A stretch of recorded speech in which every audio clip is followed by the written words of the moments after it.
Véritable success story de la radio Espace Guinée, les grandes gueules, détentrices des meilleurs scores radio en Guinée, de la meilleure émission talk show, a donné le créneau horaire du départ au bureau et du retour à la maison, récoltant depuis des années consécutives le titre d'émission la plus écoutée en Guinée, toutes catégories confondues. Un grand total de plus de 5 millions d'auditeurs ont été fidèles au talk show Les GG, diffusé jour après jour sur toutes les stations du réseau Adafo Média de 9h à 10h30, un exploit qui restera longtemps dans les annales de la bande FM en Guinée. Vous les voyez à l'écran, des choses essentielles. On en parle maintenant, évidemment, dans cette émission. La Guinée qui va rendre hommage à Stokely Akakwame Touré, il faut le dire, défunt époux donc de feu Myriam Makeba. Symposium donc prévu à cet effet à Conakry le 24 novembre prochain. Un événement qui intervient donc dans un contexte sociopolitique tendu dans notre pays. Vous le voyez à l'écran, nos deux invités ce matin, M. Bokar Biro Touré, fils du feu Stokely, et M. Oumar Mariko, homme politique malien. C'est sa deuxième, évidemment, présidente de cette émission. On va essayer d'évoluer, mon cher Titi, parce qu'on n'a pas beaucoup de temps.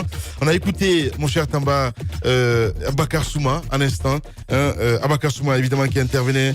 Vous allez joindre de l'autre côté, il n'y a pas de problème, mon cher Tamba, donc il n'y a pas de problème. Donc, Tamba, on a écouté donc M. Abakar Souma. C'est une mise au point, c'est important. Oui, c'est important de dire que ce n'est pas une histoire personnelle. C'est de droit qu'il s'agit. Ce sont des lois que je lis comme lui d'ailleurs. Lorsqu'il évoque l'article 15 de ce statut général des fonctionnaires, le statut 15, il est clair. Le droit de grève est reconnu aux fonctionnaires. Voilà tout ce que ce statut dit. Rien d'autre. Aucune autre mention sur s'il faut obtenir une rémunération au terme d'une grève ou pas. Le droit de grève, ça veut dire quoi? Je peux cesser du travail sans que mon travail ne soit menacé, c'est tout. C'est ce que ça veut dire. L'article 70 que j'évoque, c'est à l'intérieur de ces statuts-là. Tout ce que je demande à Bakar Souma, c'est de ne pas personnaliser ce débat. Allons à la loi, lisons-la et comportons-nous conformément à celle-là. Et ce n'est pas de moi qu'il s'agit, parce que chaque fois que nous parlons de la grève ici en ce studio, c'est facile pour eux de dire « Tamba a dit ceci, Tamba... » Non, ce n'est pas moi qui ai dit. Allez voir ce que la loi a dit et raisonnons à partir de ça. C'est tout ce que j'ai envie de dire. Bien. Allez, merci beaucoup. Nos invités dans ce studio, moi vous dire peut-être un mot? Non. Allez, nos invités dans ce studio, donc Monsieur Touré, bonjour. Bonjour. Bienvenue sur Radio Espace et sur les Grandes Gueules. Vous êtes avec Monsieur Oumar Marikou, bonjour. Bonjour. Bienvenue sur Radio Espace. Allez. Bienvenue déjà. Merci de répondre à notre invitation. Monsieur Bokar Touré, qui est fils de Stokely Akakwame Touré, donc cet activiste afro-américain qui a été l'époux de Myriam Makeba. Donc le couple avait vécu un temps en Guinée, s'était installé en Guinée. Alors vous rendez hommage il y a cette commémoration donc à l'occasion du 20e anniversaire de la disparition de votre père Kwame Touré, Stokely, je ne sais pas si je prononce bien, Carmichael. Exactement. Donc, et c'est le 24 ici à Conakry. Alors dites-nous, pour la nouvelle génération, pour les jeunes d'aujourd'hui, beaucoup ne savent pas de qui on parle quand on parle de Akakwame Touré. Et rappelez-nous un peu son parcours, qui était l'homme. Et ça, c'est pour la gouverne des nouvelles générations. Oh, ok. Aka que vous voyez, c'est des sigles pour also known as. En anglais, ça veut dire aussi reconnu comme. Donc, son nom de naissance est Stokely Carmichael. Stokely Carmichael en anglais. Et il a changé son nom à Kwame Touré. Ce fut un activiste afro-américain reconnu parmi les grandes figures du mouvement des droits civiques aux États-Unis, aux côtés de Martin Luther King et Malcolm X. Entre autres. Ouais. Entre autres, reconnu comme étant la troisième personne la plus importante de ce mouvement après ces personnes. Ouais. Et il fut un grand panafricaniste après, quand il est venu ici sur cette terre, c'est-à-dire la Guinée, avec Myriam Makeba, où il était secrétaire politique à Kwame Nkrumah. Et tenant de bonnes relations avec le président Sékou Touré, qui l'a protégé. Et voilà, après, il a passé 30 ans en tant que grand panafricaniste qui sillonnait les quatre parties du monde, les quatre coins du monde, liant des alliances avec le Cuba. Que fut son combat? Que fut son combat en Afrique? En Afrique, c'était le panafricanisme. Il cherchait une Afrique unie, socialiste, Je trouve très dommage parce que vous avez parlé du fait qu'il a passé 30 ans de sa vie en Guinée, donc 69 à 98. Aux États-Unis, jusqu'à présent, il est assez bien connu, malgré le fait qu'on a essayé de l'éliminer de l'histoire, vu qu'il il était plutôt penché sur une approche un peu plus agressive que celle de la non-violence.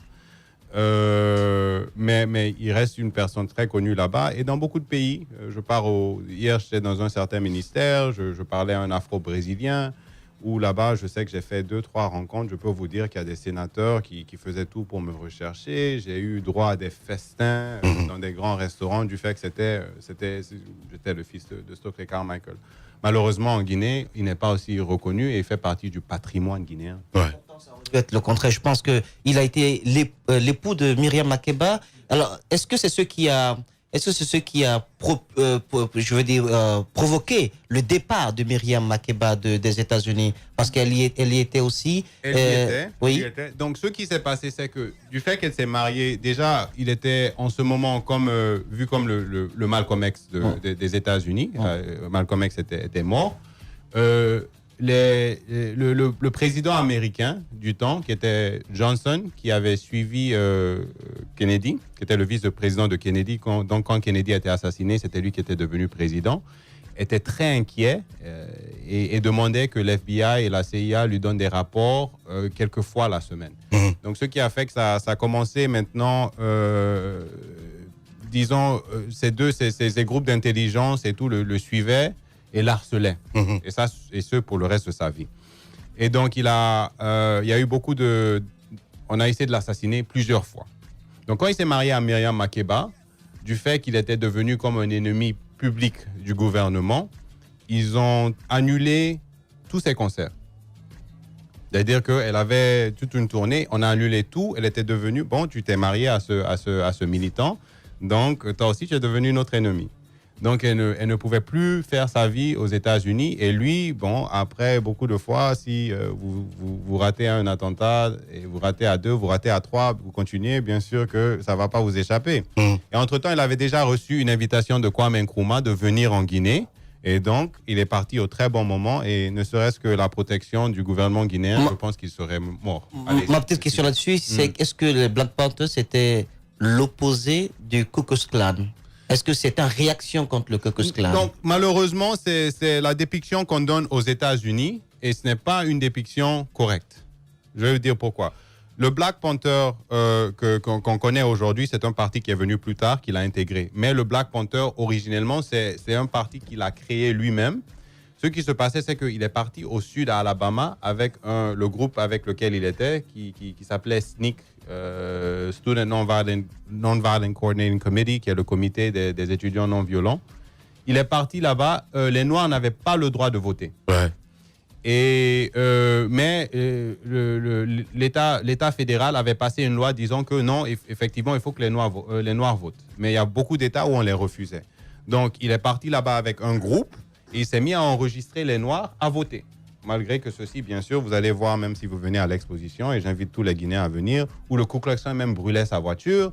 Il y a même ma grand-mère qui m'explique, tu sais, moi, je voyais ton père revenir de la maison avec des balles partout dans la voiture, et je ne sais pas comment Dieu a pu sauver sa vie. Et il enregistrait ces Noirs à voter. Il faisait 80% de cette ville. Les Blancs faisaient 20%, mais les Blancs gardaient le pouvoir politique et refusaient qu'un Noir exerce son droit fondamental. Ouais. Donc, il a changé la donne. En changeant la donne, ils ont créé un parti politique qui s'appelait le Parti de la liberté de Lowndes County, Lowndes County Freedom Organization. Et l'emblème, c'était le Black Panther. Vous voyez ce que je veux dire? Et donc, c'était juste pour exercer le droit. Black Panther, donc les gens voyaient ça comme étant l'opposé, mais complètement différent. Parce qu'eux, ils avaient un concept de pouvoir noir où les Noirs doivent se remonter. Pas pour dire qu'on est suprême ou voilà quoi, mais bon, on a cette situation, plutôt position qui n'est pas la même que celle des Blancs et on doit la changer. Voilà, on parle histoire ce matin chez les Grandes Gueules. L'autre particularité, parce que quand vous dites qu'il a consacré sa vie au panafricanisme. Ça, c'est très important. D'ailleurs, on va poser la question dans un instant à l'autre deuxième invité. Qu'est-ce qu'il a fait en Guinée? Parce que quand vous dites que il était méconnu dans notre pays, comment est-ce possible, justement? J'arrive pas à comprendre. Vous allez revenir peut-être sur quelques points. 30 ans en Guinée, c'est pas 30 jours. C'est pas 30 jours. Ouais. C'est pas 30 jours. Bon, il faut dire aussi qu'il voyageait beaucoup. Ouais. Mais bon, en Guinée, écoutez, hein, les gens de cette génération le connaissent assez bien et vous pouvez parler. Et quand vous allez on aura une inauguration où beaucoup de gens parleraient de lui. Il a donné des cours à Poli. Il était aussi en ce moment, je pensais qu'il donnait des cours au GRDA. Après, pendant les années 90, il fut membre du comité central, hein, du PDG. Hein. Donc, c'est pas. Donc, il était là, assez connu. Il était intégré dans le tissu politique Il s'est guinéen. totalement, pas seulement intégré dans le tissu politique, mais intégré et adapté à la vie guinéenne. Donc, voilà quelqu'un qui était très reconnu pendant les années 60 comme un homme, un des jeunes noirs les plus brillants. Aussi assez brillant pour que Barack Obama en parle au moins 2 fois dans sa biographie. Oui. Et donc, il pouvait accéder à toutes les fonctions aux États-Unis. Il a quitté ça pour venir ici en Guinée où on le voyait dans des boubous, dans des chaussures plastiques, dans une babille, avec toute l'humilité qui venait avec. Hein. Ouais. Voilà. Monsieur Marico aussi avec nous dans ce studio. Bonjour et bienvenue. On vous sait très panafricaniste, si on peut se dire ainsi. En quoi c'est important pour vous de commémorer le 20e anniversaire de la disparition de Merci Stokely. beaucoup. Merci beaucoup d'être encore une deuxième fois sur votre plateau, ou bien une troisième fois, parce que la deuxième fois c'était au Mali. Maintenant on se retrouve ici. Et je suis venu ici pour commémorer 2 anniversaires en un. Ok. Le 22 novembre 1970, il y a eu l'agression portugaise contre la Guinée. Ce n'était pas une agression contre la Guinée en tant que telle, mais c'était pour mettre fin à l'implication de la Guinée au combat de libération de toute l'Afrique, précisément de la Guinée-Bissau. Ça, c'est extrêmement important. Et je suis venu célébrer un homme qui avait dit clairement que quel que soit le mois de son décès, il souhaiterait être enterré le 22 novembre 1970 pour avoir participé pleinement au combat de libération africaine, et à savoir la libération de la Guinée-Bissau, dirigée à l'époque dont le combat était dirigé par Amilcar Cabral. Maintenant, parler de Stokely Carmichael, franchement, moi aussi, je suis très touché. Parce que la jeunesse africaine aujourd'hui, les Africains de façon générale aujourd'hui, nous devons aller à nos références. Et c'est évidemment, il y a un adage bien connu qui dit « Nul n'est prophète chez soi ». C'est vrai. Chez soi, concernant Stokely Carmichael, concernant Kwame Touré, c'est ici, en Guinée-Conakry, puisque je l'ai rencontré la première fois ici, en Guinée-Conakry. C'est un homme. Si on parle de Barack Obama aujourd'hui, je vois tous les Africains s'agiter, Barack Obama, etc. Barack Obama n'est absolument rien du tout que la consécration, en partie, une petite partie de la consécration des combats des hommes politiques qui ont participé à lever les consciences noires et à se battre pour que le noir soit reconnu à égalité et à équité avec l'homme blanc. Donc un combat de couleur. Deuxième chose, un combat contre la traite négrière qui a complètement vidé le continent africain.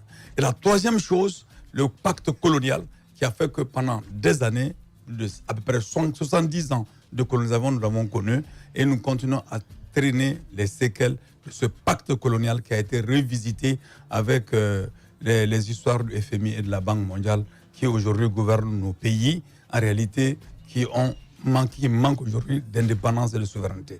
Et la question africaine se trouve là. Stokely Carmichael, pour parler de Kwame Touré. Kwame Touré, pour le connaître, il a fasciné notre génération. Vous savez, c'était le plus jeune par rapport à Malcolm X et par rapport à Martin Luther King. Jeune fougueux, c'était vraiment le représentant naturel. C'était lui qui devrait succéder à Malcolm X. Et vous savez comment Malcolm X et puis Martin Luther King ont été liquidés par la vermine raciste américaine.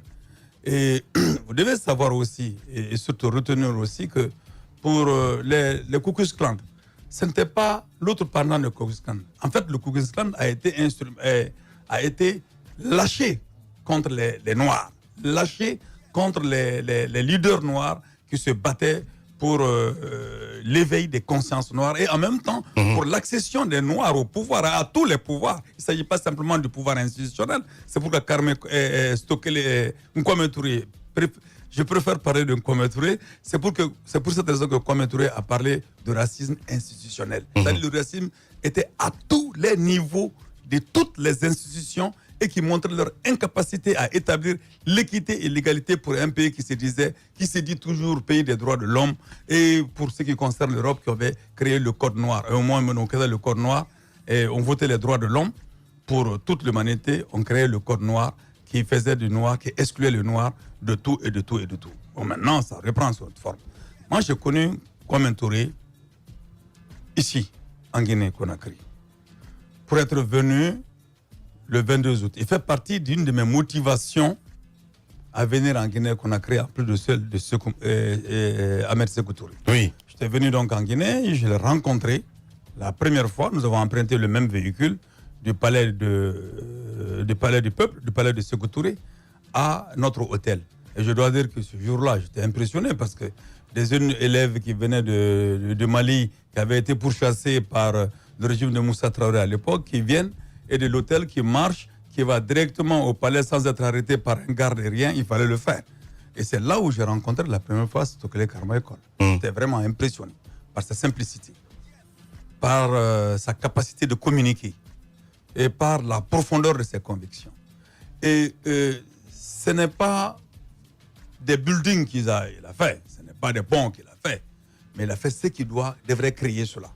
C'est-à-dire être derrière les activistes africains, être avec les jeunes de notre âge à l'époque pour nous encourager, nous galvaniser dans le combat qu'on faisait et apprendre à croire, à avoir confiance en nous-mêmes comme êtres humains, avoir confiance en nos pays comme étant capables de nous mettre dans des conditions décentes et comprendre que nous sommes les auteurs, nous devons être les auteurs de l'émancipation de nos peuples et de nos pays que nous devons élever.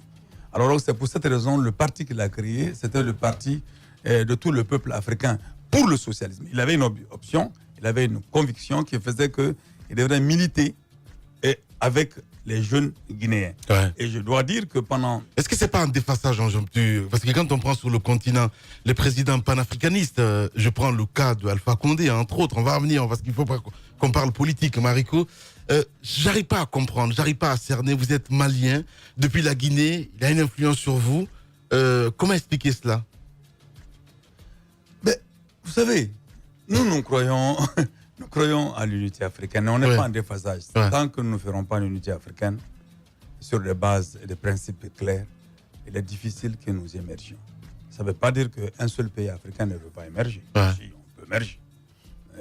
Un pays comme le Mali peut émerger, être une puissance sous-régionale, mais ce sera sans lendemain s'il n'est pas avec son allié naturel que la Guinée-Conakry, que c'est pays de frontières.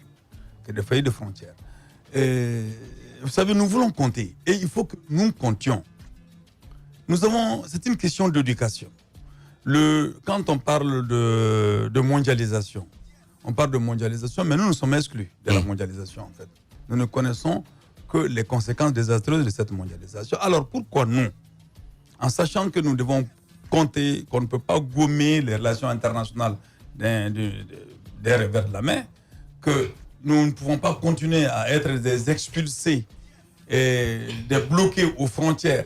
Et en même temps, vous avez j'ai suivi un peu tout de suite le combat des enseignants. J'ai suivi le professeur Alpha Condé pendant l'indépendance, son discours de l'indépendance passée. Et il disait, à fort raison, il disait clairement que le FMI, il parlait du FMI, il parlait de la Banque mondiale, il parlait de ce que l'Europe imposait aux Africains. Et aussi, il parlait, et ce qui était intéressant, il parlait du fait que nous sommes toujours condamnés, les Européens nous condamnent toujours, le capital européen nous condamne toujours, mais ne reconnaît jamais ses responsabilités dans la situation actuelle. Bien. Allez. Oui, de tels discours, on a l'habitude de les entendre. Après, la question, c'est au niveau des actes. Aujourd'hui, comment comprendre l'échec des dirigeants africains? Il y en a les premiers qui se sont battus, comme celui de qui vous parlez aujourd'hui. Normalement, le rêve à l'époque, c'était que ce flambeau qu'on puisse tenir et que l'Afrique ne soit pas à ce stade aujourd'hui. À quel moment on peut situer l'échec sur le continent? Comment comprendre qu'aujourd'hui, on en soit là? Non, bon, moi, je ne parlerai pas d'échec sur le continent. Ouais, je pense qu'il y a une certaine situation en Guinée qui est différente. Et en Guinée, soyons clairs et nets, on continue à repayer notre nom à la France. Hein. Peut-être qu'il y en a qui voient ça comme étant peut-être pas vrai, mais 50 ans, 60 ans, vous m'excusez, c'est très peu dans l'histoire du monde. Et il y a d'autres pays qui s'en sortent nettement mieux. C'est vrai que l'Afrique aurait dû être beaucoup plus loin, mais là, ces dernières années, quand même, on voit quelque chose d'autre. Moi, je voulais dire sur le plan panafricaniste, parce que je suis d'une différente génération de celle de mon père et de celle de M. Marico. Mais pour avoir sillonné l'Afrique, j'ai fait un peu plus de 23 pays en Afrique, j'ai vécu dans beaucoup d'autres pays en Afrique. Quand on parle du panafricanisme, et même quand on parle de ces institutions, même aujourd'hui, FMI, Banque mondiale et tout ça, eux-mêmes, ils réalisent que des pays comme la Guinée, qui ont 12 millions d'habitants, ne peuvent pas s'en sortir tout seuls contre des pays comme l'Amérique, qui a 300 millions d'habitants ou plus. Et qu'on a des marchés qui sont trop petits pour pouvoir compétir à une échelle suffisante. Donc, il faut que quand même, à un moment, on commence à penser à plus que mon village contre ton village, dans lequel la Guinée se retrouve aujourd'hui, malheureusement, et qu'on commence à penser à quelque chose de beaucoup plus grand, de beaucoup plus conséquent. Quoi. Ouais. Vous voyez ce que je veux dire? La question de savoir où est-ce qu'on situe l'échec. Où est-ce qu'on situe l'échec? À mon avis, l'échec, il y a eu certains combats permanents. Il y a un combat permanent avec ses hauts et ses bas depuis avant l'indépendance à l'indépendance qu'aujourd'hui. Si vous voyez des gens aujourd'hui qui sont en train de mal juger Samori Touré pour avoir résisté à la France, il y a des Africains qui jugent mal Samori Touré qui demandent que Samori aurait dû collaborer. Donc il y a une réécriture extraordinaire. Donc c'est pour vous dire que c'est un combat permanent et l'échec, à mon avis, si on parle d'échec, en tout cas le fait que nous n'ayons pas à présent le résultat que nous attendons, c'est dû aussi en part, je pense que nous n'avons pas bien compris les pères de l'indépendance. Ouais. Nous les avons faussement combattus. Nous les avons combattus à tort, sur beaucoup de plans. Sur là où nous devons valoriser leur combat, nous avons jeté le bébé avec l'eau du bain. Ça, c'est un problème. Et le postulat, si nous devons l'avoir, partons du combat de l'indépendance. Quand on sait qu'un président comme Houphouët-Boigny, au soir de la vie de Sékou Touré, parce qu'on croyait que c'était au soir de sa vie à lui, quand on sait qu'un Houphouët-Boigny avait déjà pensé la monnaie africaine et avait marché en arrière pour regarder Sékou Touré qui a résisté aux Français pendant longtemps, quand Houphouët-Boigny demandait à Sékou de se préparer pour qu'il puisse sortir du franc CFA. Et il avait laissé cette responsabilité à Sékou Touré parce que lui et Sékou, ils s'étaient combattus et lui, il a été le chantre des Français, mais il s'est rendu compte après que, Dieu merci, Sékou Touré a résisté, la Guinée a payé le prix par la paupérisation. Lui, il y a eu un semblant de richesse, mais il a compris que ça ne peut pas aller loin. Et là, Sékou, il avait voulu que Sékou Touré prépare les bases de la création, de la sortie du franc CFA, de la création de la monnaie ouest-africaine. Mais la mort a rattrapé trop vite Sékou Touré et ce combat n'a pas allé. Moi, je pense qu'il faut qu'on prenne ces repères-là pour positiver notre histoire, cultiver l'honnêteté vis-à-vis de nos peuples et la fidélité vis-à-vis des problèmes de nos citoyens. Je crois que Skolkrek Kalmakoel, son combat a été, il a beaucoup donné à la jeune Guinéenne. Je l'enviais beaucoup, j'enviais beaucoup les jeunes Guinéens à l'époque parce qu'il les soutenait, même sous le régime de l'autre là, d'Alpha Condé. Il les soutenait. Il était là, il travaillait clandestinement. Il a beaucoup travaillé pour le préparer à cela. Mais malheureusement, bien.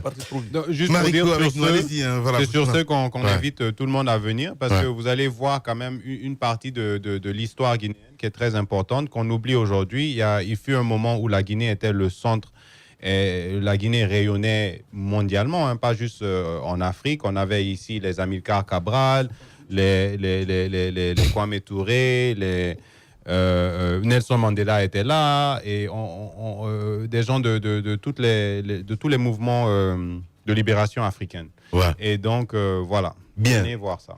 Merci. Vous êtes pressé, vous avez le temps, je ne veux plus le temps. Un mot forcément sur votre actualité à vous. Vous sortez de la présidentielle, qui a vu Ibeka réélu pour un dernier mandat. Reprendre le pouvoir. Ouais. Mais disons simplement, je vous dis, Qu'est-ce que vous arrêtez et quel regard vous portez sur la situation politique Je en reviens Guinée? tout de suite là-dessus à une seule phrase pour dire aux jeunes Guinéens qui m'écoutaient, aux jeunes Africains qui nous écoutent. Je vais simplement dire, vous n'allez pas réinventer la roue de l'histoire. On n'a rien à réinventer. Marchons sur les traces des gens qui ont été des symboles pour nous. Et battons-nous pour les protéger contre ceux-là qu'ils ont combattus et dont leurs forces n'ont pas réussi à les mettre. Et le Mali, nous venons d'une situation d'élection, nous venons d'une répression de manifestations le vendredi dernier tout près. J'ai pris plein de gaz et puis le député de mon parti a été molesté.